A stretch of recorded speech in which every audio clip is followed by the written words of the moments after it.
శకునాలు పూర్వ అనుభవాల మీద ఆధారపడి మనం భవిష్యత్తులో సుఖదుఖాల గురించి ఆలోచిస్తుంటాం. భవిష్యత్తులో దుఃఖ కారణాన్ని నివారించడానికి మనం ఈరోజు ప్రణాళికలు వేసుకుంటాం. అయితే రానున్న కష్టాలను ఈరోజు నిర్మూలించడం వల్ల మనం పొందేది లాభమా లేక పొందేది నష్టమా? మనలో ఎప్పుడూ ఈ ప్రశ్న ఉదయించదు. యథార్థం చెప్పాలంటే సమస్యలు, వాటి పరిష్కారం ఏకకాలంలో ఉద్భవిస్తాయి. వ్యక్తికైనా సరే, అలాగే ఈ సృష్టికైనా సరే. కాదా?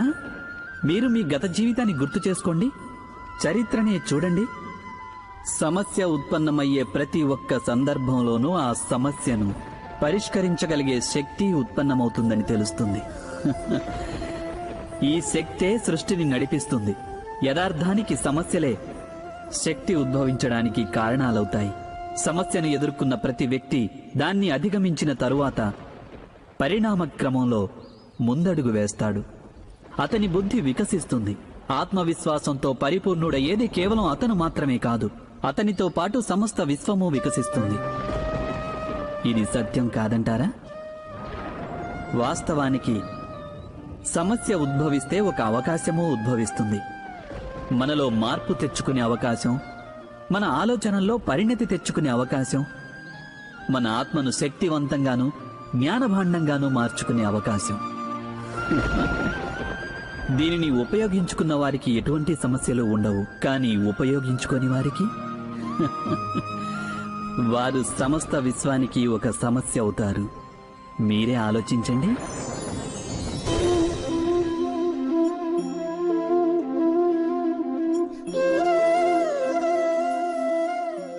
సంప్రదాయంలో ధర్మం నివసిస్తుంది. అలాగే సంప్రదాయాలే ధర్మాన్ని పరిరక్షిస్తుంటాయన్నది సత్యమే. మరైతే కేవలం సంప్రదాయమే ధర్మమా? ఆలోచించండి. వాస్తవానికి ఈ పాషాణంలో శిల్పం దాగి ఉంది. అదేవిధంగా సంప్రదాయంలో ధర్మం దాగి ఉంటుంది. పాషాణంలో శిల్పం ఉంది, కాని పాషాణమే శిల్పం కాదు. శిల్పానికి ఆకృతినివ్వడానికి దాన్ని చెక్కవలసి ఉంటుంది. అనవసరమైన భాగాలను దూరం చేయక తప్పదు. సరిగ్గా అదేవిధంగా సంప్రదాయంలో ధర్మాన్ని వెతికి పట్టుకోవాలి. అది ఎలాగంటే, ఇంద్రపూజ అనే సంప్రదాయానికి దూరమై గోవర్ధన పూజ అనే ధర్మాన్ని అనుసరించకపోతే యాదవులకు తమ ముక్తి మార్గము లభించుండేది కాదు. అనగా సంప్రదాయాన్ని పూర్తిగా విడనాడేవారు ధర్మానికి దూరమవుతుంటారు. అలాగే సంప్రదాయాన్ని గుడ్డిగా అనుసరించే వారికి కూడా ధర్మ మార్గం ప్రాప్తించడం దుర్లభం. హంసకు నీరక్షీర న్యాయం తెలుసు అంటారు. పాలలో కలిసిన నీటిని వేరు చేసి కేవలం పాలనే గ్రహిస్తుంది హంస. అయితే సరైన ధర్మాన్ని తెలుసుకోవాలంటే హృదయంలో జ్ఞానం వల్ల ప్రాప్తించిన వివేకం అవసరం కాదంటారా? ఇక అటువంటి వివేకం లేనప్పుడు దేనినైతే ధర్మమని నమ్ముతారో అది వాస్తవంగా ధర్మం కాకపోవచ్చు. ఇది కూడా సంభవమేగా? మీరే ఆలోచించండి.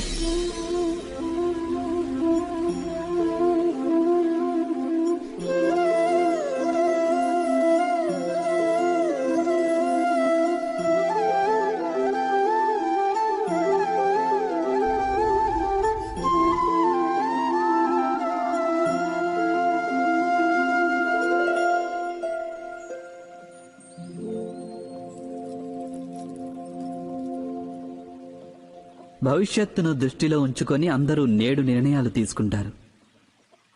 భవిష్యత్తులో సుఖపడాలి, భవిష్యత్తు సురక్షితం కావాలి అనుకొని వాటికి నిర్ణయాలు ఈరోజు తీసుకునే ప్రయత్నం చేస్తుంటారు. మీ జీవితాన్ని మీరు చూసుకోండి. మీరు తీసుకున్న నిర్ణయాలు చాలా వరకు భవిష్యత్తు కోసం తీసుకున్నవి కావా? ఎందుకు తీసుకోకూడదు? మీ జీవితాన్ని సరళంగా సుఖమయంగా మార్చుకునే ప్రయత్నం చేసే అధికారం మీ అందరికీ ఉంది. కానీ భవిష్యత్తు ఎవరికీ తెలియనిది. కేవలం మీరు ఊహించుకోవచ్చు అంతే. అంటే జీవితంలోని అన్ని ముఖ్యమైన నిర్ణయాలు మీ ఊహల ఆధారంగానే తీసుకుంటారు మీరు. అయితే నిర్ణయాలు తీసుకోవటానికి ఏదైనా ఇంకొక మార్గం లేదంటారా? ఆలోచించండి. సకల సుఖాలకు ఆధారం ధర్మమే. ఆ ధర్మం మనిషి హృదయంలో వసిస్తుంది. అందుకే ప్రతి నిర్ణయానికి ముందు మీరు మీ మనస్సులో అవశ్యం ఈ ప్రశ్న వేసుకోండి: ఈ నిర్ణయం స్వార్థం నుంచి పుట్టిందా లేక ధర్మం నుంచా అని. ఇది సరిపోదంటారా? భవిష్యత్తుకు మారుగా ధర్మం గురించి ఆలోచించడం వలన భవిష్యత్తు అధిక సుఖమయం కాదంటారా? మీరే ఆలోచించండి. ఎవరికైనా అపరాధానికి దండన లభిస్తే అటువంటప్పుడు అది అన్యాయమని ఆ వ్యక్తి మనసు రోధిస్తుంది. తను ఆ అపరాధం చేసినప్పుడు తన ఆలోచనలు భిన్నంగా ఉండేవని ఆ మనసుకు అనిపించవచ్చు. అపరాధం జరిగాక ఆ వ్యక్తి దానికి పశ్చాత్తాపం చెందాడు. తన ఆలోచనల్లో పరివర్తన వచ్చింది. మరి ఆ వ్యక్తికి దండన ఎందుకు లభించింది? నిజానికి ఒక చర్య జరిగిందంటే దానికి ప్రతిచర్య కూడా అనివార్యం. కర్మానుసారమే ఫలితం ఉంటుంది. ఇంకొకరికి ప్రేమ పంచితే సుఖం ప్రాప్తిస్తుంది. ఇంకొకరిని హత్య చేస్తే మృత్యుదండన లభిస్తుంది. చేసిన కార్యాన్ని బట్టే న్యాయం కూడా. అయితే మరి ప్రాయశ్చిత్తానికి పశ్చాత్తాపానికి విలువే లేదంటారా? ఉంది, అవశ్యం విలువ ఉంది. ప్రాయశ్చిత్తం పశ్చాత్తాపం వలన మనిషికి ఆత్మబలం పెరుగుతుంది. రానున్న దండనను స్వీకరించడానికి మనిషి మనసును ఆయత్తం చేస్తుంది. అయితే ప్రాయశ్చిత్తం లేకుండా దండనను స్వీకరించడంలో ఫలితం ఉంటుందా? మీరే ఆలోచించండి.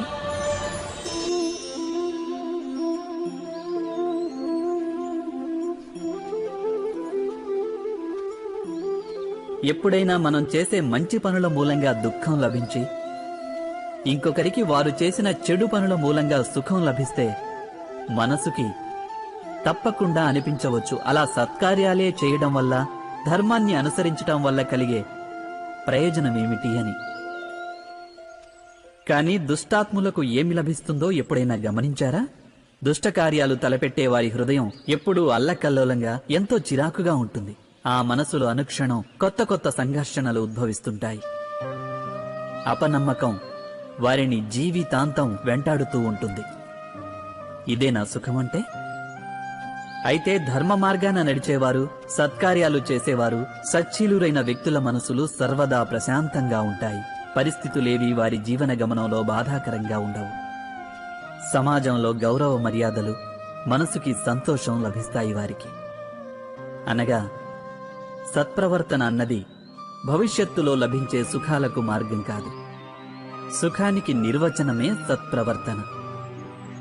అదేవిధంగా దుష్ప్రవర్తన అన్నది భవిష్యత్తులో ఎదురయ్యే దుఃఖాలకు మార్గం కాదు.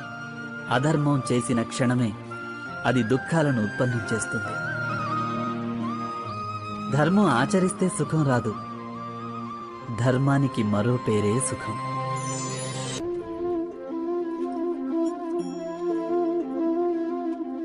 మనిషి జీవితాన్ని నడిపించేది భయం. మనిషి సదా భయానికి కారణం అన్వేషిస్తాడు. జీవిత గమనంలో మనం ఎంచుకునే మార్గాలు, ఆ మార్గాలను కూడా మనం భయం కారణంగానే ఎంచుకుంటాం. అయితే ఈ భయం వాస్తవికమేనంటారా? ఆలోచించండి.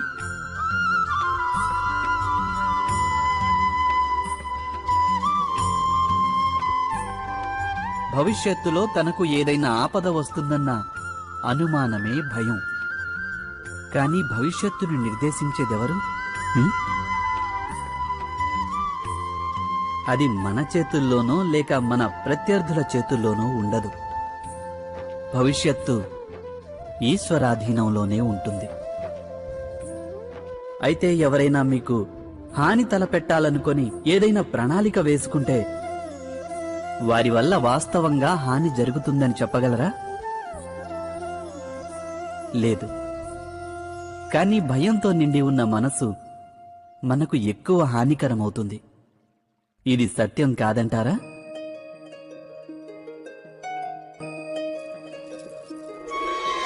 విపత్కర పరిస్థితిలో భయావహ హృదయం అనుచిత నిర్ణయాలు తీసుకుంటుంది.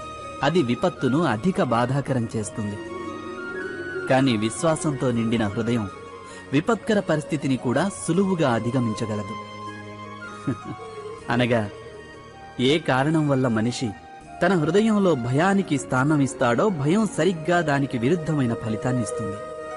ఇది సత్యం కాదంటారా? మీరే ఆలోచించండి.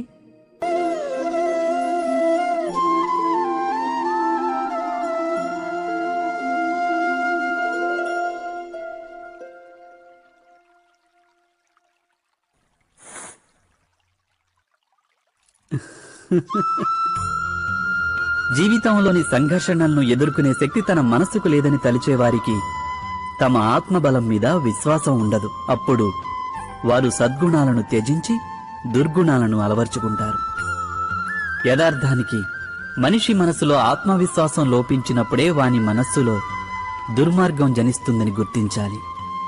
ఆత్మవిశ్వాసమే సచ్చీలతను ధారణ చేస్తుంది. ఈ ఆత్మవిశ్వాసం అంటే ఏమిటి?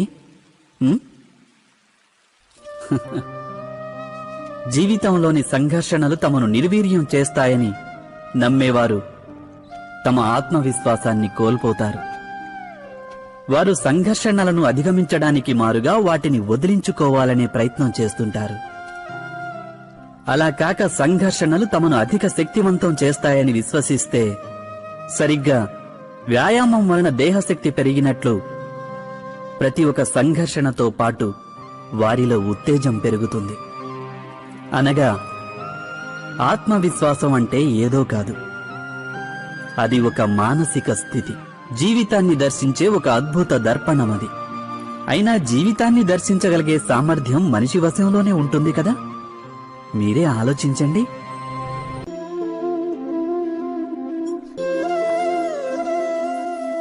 అధికార దాహం అందరి హృదయాల్లోనూ ఆవరించి ఉంటుంది.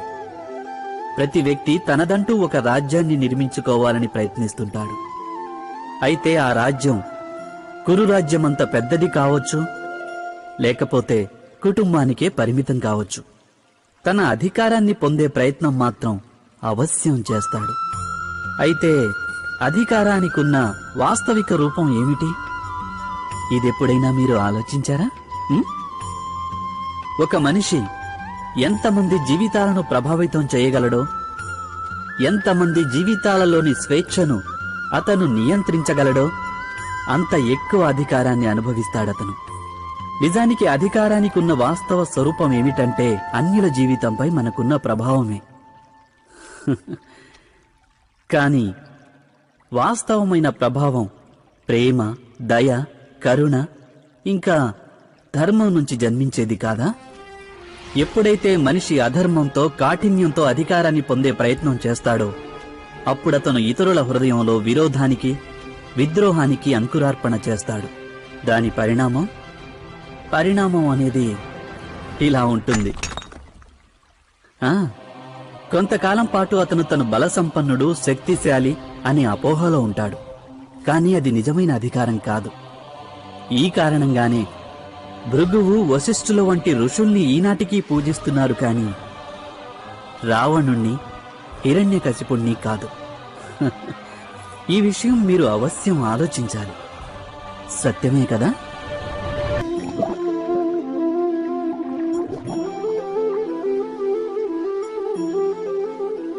ఈ జగత్తులో జన్మించే ప్రతి శిశువు ఎటువంటి గుణదోషాలు లేకుండా జన్మిస్తాడు. వాని అంతరాత్మలో ఎటువంటి సత్సంస్కార లక్షణాలు కానీ, దుస్సంస్కార లక్షణాలు గాని ఉండవు. అనగా జన్మతః పిల్లల్లో ఎటువంటి గుణాలు కానీ, దోషాలు కానీ ఉండవు. అయితే ఈ గుణదోషాలనేవి ఏ విధంగా ప్రాప్తిస్తాయంటారు? ఇది మనం ఎప్పుడైనా ఆలోచించామా?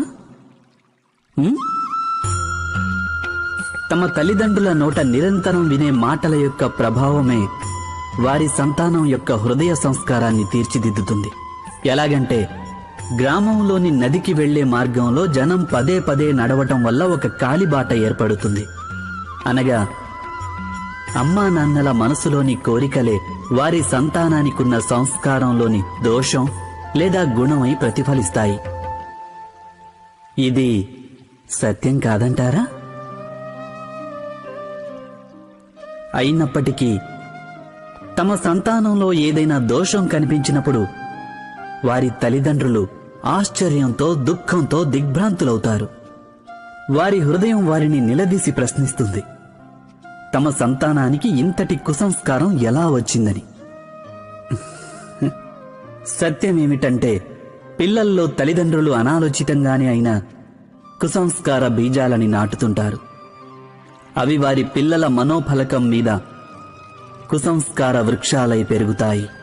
అనగా తమ సంతానం సంస్కారవంతులుగాను ధర్మబద్ధంగాను ఉండాలని ఆశించే ప్రతి తల్లి తండ్రి ముందుగా తమ మనస్సులోని కోరికలను నియంత్రించుకోవడం అనివార్యం కాదంటారా?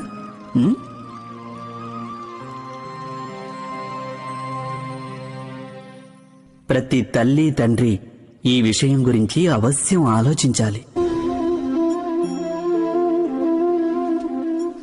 మానవ స్వభావం ఏమిటంటే, తనకు, తన కుటుంబానికి, తన సంతానానికి ఎప్పుడూ సుఖమే దక్కాలన్న ఆరాటం ఉంటుంది.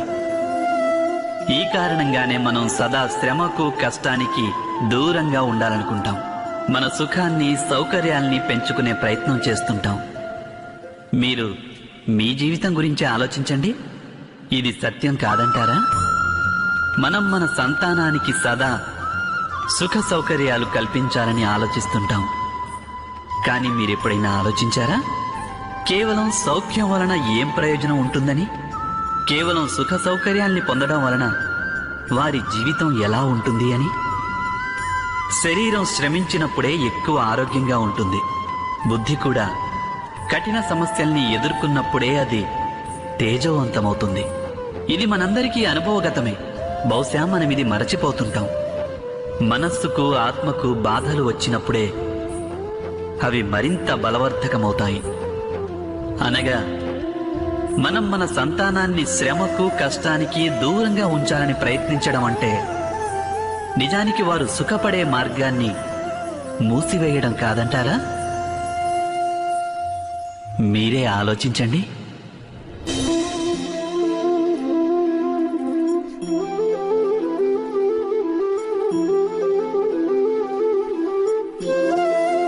అంకిత భావంతోనే సదా జ్ఞానం ప్రాప్తిస్తుంది. ఇది మనందరికీ తెలుసు. కానీ అంకిత భావంలో ఉన్న గొప్పదనం ఏమిటి? ఇదెప్పుడైనా మనం ఆలోచించామా? జ్ఞాన ప్రాప్తికి సదా మనిషి మనసు విభిన్న సమస్యల్ని సృష్టిస్తూ ఉంటుంది. ఒకసారి ఇతర విద్యార్థుల పట్ల ఈర్ష్య కలిగిస్తుంది. ఇంకొకసారి నేర్చుకున్న పాఠాలలో సందేహాలు కలిగిస్తుంది. మరొకసారి గురువు వేసిన శిక్ష వలన మనసును అహంకారంతో నింపేస్తుంది. కాదా? ఇలా జరగదంటారా? ఎవరికి తెలుసు ఎన్ని రకాల ఆలోచనలు మనస్సును కలవరపెడతాయో? మనస్సులో కలిగే ఇటువంటి అనిశ్చిత స్థితి కారణంగా మనం జ్ఞానాన్ని పొందలేకపోతుంటాం. మనసుకు నిశ్చల స్థితి కేవలం అంకిత భావంతోనే వస్తుంది. అంకిత భావం అహంకారాన్ని నాశనం చేస్తుంది. ఈర్ష, వ్యామోహం వంటి భావనలను దూరం చేసి హృదయాన్ని శాంతింపజేసి మనస్సుకు ఏకాగ్రతనిస్తుంది. వాస్తవానికి ఈశ్వరుని సృష్టిలో జ్ఞానానికి అవధి లేదు, జ్ఞానులకు లేదు. దత్తాత్రేయుల వారు ఆనాడు గోవు నుంచి, శునకం నుంచి కూడా జ్ఞానం సంపాదించారు. అనగా విషయం బ్రహ్మజ్ఞానం కావచ్చు, లేక లోక జ్ఞానం కావచ్చు, లేక గురుకులంలో పొందే జ్ఞానము కావచ్చు. దాన్ని పొందడానికి గురువు కన్నా అధిక ప్రాధాన్యం ఆ గురువు పట్ల మన అంకిత భావానిదే. ఇది సత్యం కాదనగలరా? మీరే ఆలోచించండి.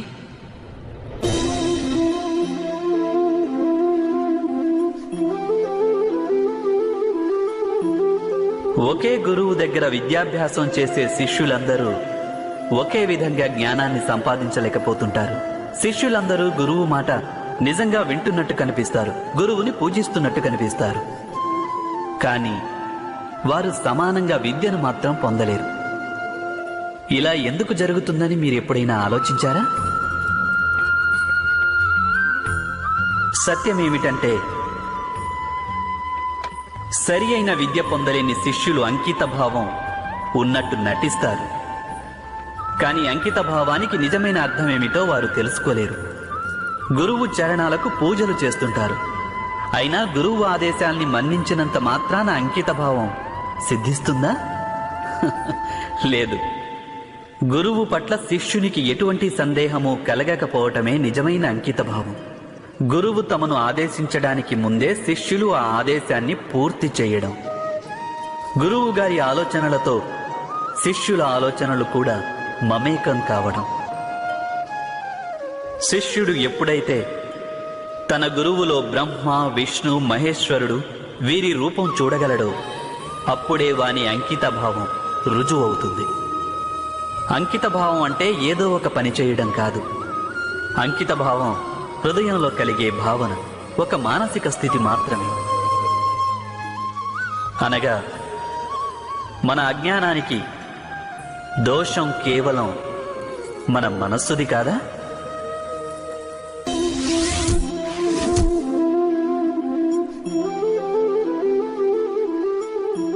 శ్రేష్ఠత అంటే అర్థం ఏమిటి? శ్రేష్ఠత అంటే అర్థం ఇతరుల కంటే ఎక్కువ జ్ఞానం సంపాదించడం. అనగా మనం ఎంత నేర్చుకున్నాము అన్న విషయం అంత ప్రధానం కాదు. ప్రధానమైనది ఏమిటంటే సంపాదించిన జ్ఞానం ఇతరుల కంటే ఎంత అధికమనేది. అనగా శ్రేష్ఠత పట్ల ఇచ్చ జ్ఞానప్రాప్తిని కూడా ఒక పోటీగా మార్చేస్తుంది. ఇక పోటీలో విజయానికి ముగింపు ఎప్పుడొస్తుంది?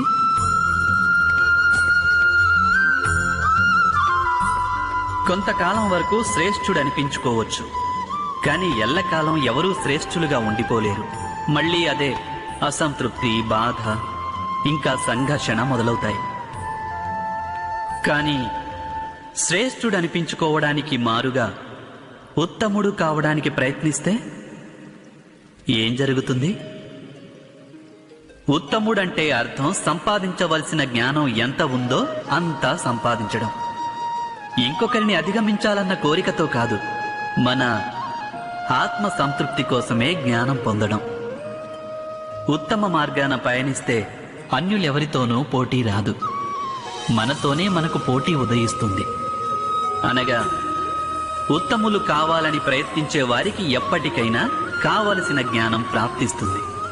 ఏ ప్రయత్నమూ లేకుండానే వారు శ్రేష్ఠులనిపించుకుంటారు. కానీ శ్రేష్ఠుడనిపించుకోవాలని ప్రయత్నించేవారు శ్రేష్ఠులు కావచ్చు, కాకపోవచ్చు. ఉత్తములు మాత్రం ఎప్పటికీ కాలేరు.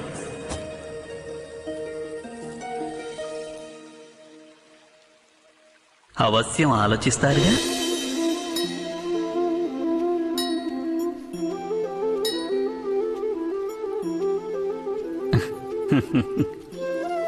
మనిషికి ఎప్పుడైనా ఒక సంకట స్థితి వచ్చిందనుకోండి, మనిషి ఈశ్వరునికి ప్రార్థన చేస్తాడు. ఈశ్వరుణ్ణి ప్రార్థించి యాచిస్తాడు తన ఈ సంకట స్థితి నుంచి బయటపడాలని. కానీ ఈ ప్రార్థన యొక్క వాస్తవ రూపం ఏమిటి? ఇది మనం ఎప్పుడైనా ఆలోచించామా? ప్రార్థన అర్థం ఏమిటంటే, తనకున్న అన్ని సంశయాలు, సకల చింతలు, తనకున్న సంకల్ప వికల్పాలు, తన ప్రణాళికలన్నింటినీ ఈశ్వరుని చరణాలపై ఉంచేయడం. అనగా తన కర్మ ఫలితం ఎలా ఉంటుందోననేది ఆలోచించకుండా ధర్మానుసారం కర్మను చేయడం.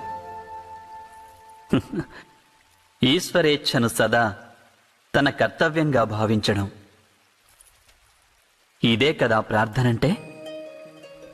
కానీ ఈశ్వరేచ్ఛను అర్థం చేసుకోగలగడం సంభవమేనంటారా?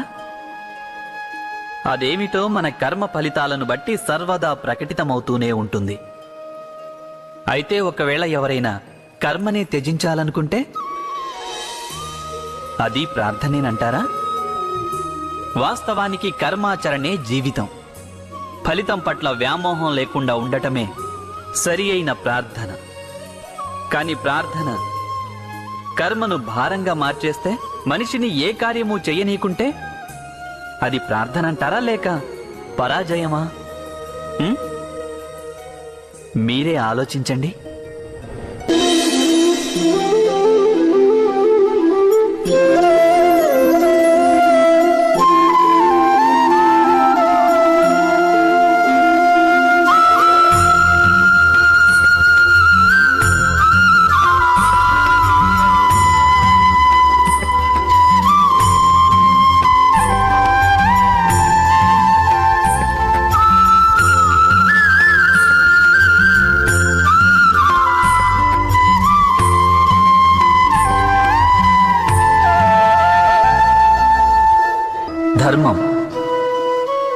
ధర్మం గురించి ప్రతి ఒక్కరూ ఆలోచిస్తారు.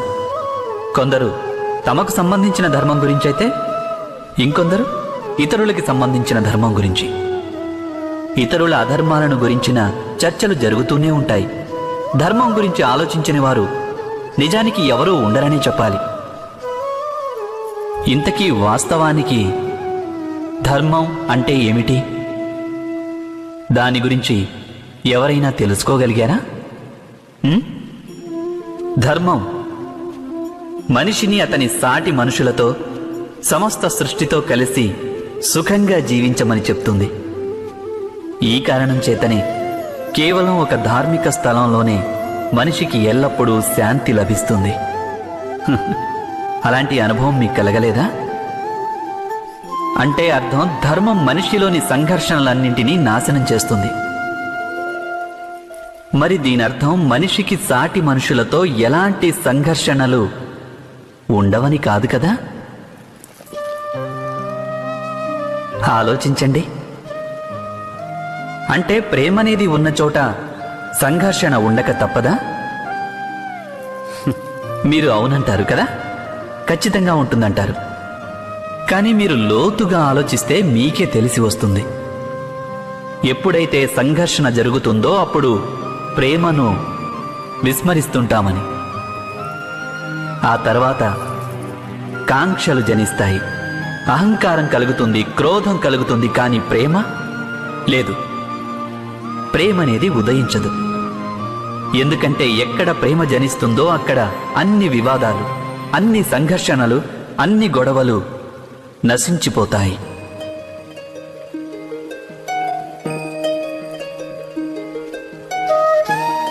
ఒకవేళ ఇటువంటి ప్రేమ సమస్త లోకం పట్ల ఏర్పడితే, కేవలం మానవులపైనే కాదు, పశుపక్షాదుల మీద, గడ్డిపోచ మీద కూడా ఒకవేళ ఎవరికైనా హృదయంలో ప్రేమనేది ఉంటే, ఇక క్రోధానికి కారణం ఏదైనా ఉంటుందంటారా? ఉండదు కదా. ఒక వ్యక్తి హృదయంలో ఇంకో వ్యక్తి గురించి ప్రేమభావం మొలకెత్తితే, ఆ ప్రేమభావనే సమస్త సృష్టి మీద చూపిస్తే దానిని కరుణ అంటారు. కరుణ అంటే సమస్త విశ్వాన్ని స్వీకరించడం. అందరి మీద కేవలం ప్రేమ తప్ప ఇంకేమీ ఉండదు. ఎక్కడా ఇంకొకరితో విరోధం అనేదే ఉండదు. కరుణే వాస్తవానికి సమస్త ధర్మాల సారం. ధర్మం ఒకవేళ వృక్షమైతే కరుణే దాని మూలం, దాని జీవం. కానీ అప్పుడప్పుడు మానవుడు ధర్మం యొక్క మూలాన్నే విస్మరించే సమయం వస్తుంది. కొన్ని నియమాలకు, సంప్రదాయాలకు బందీగా ఉండిపోతాడు. కానీ కరుణను మర్చిపోతుంటాడు. ఇక ఈ జగత్తు నిండిపోతుంది సంఘర్షణలతో, ఈర్ష్యలతో, ఆక్రోశం, క్రోధం, వైరాలతో, అంటే అధర్మంతో. ఇక అప్పుడు పరమాత్ముడు అవతారమెత్తక తప్పదు, మానవులకు వాస్తవిక జ్ఞానాన్ని తెలియజెప్పేందుకు.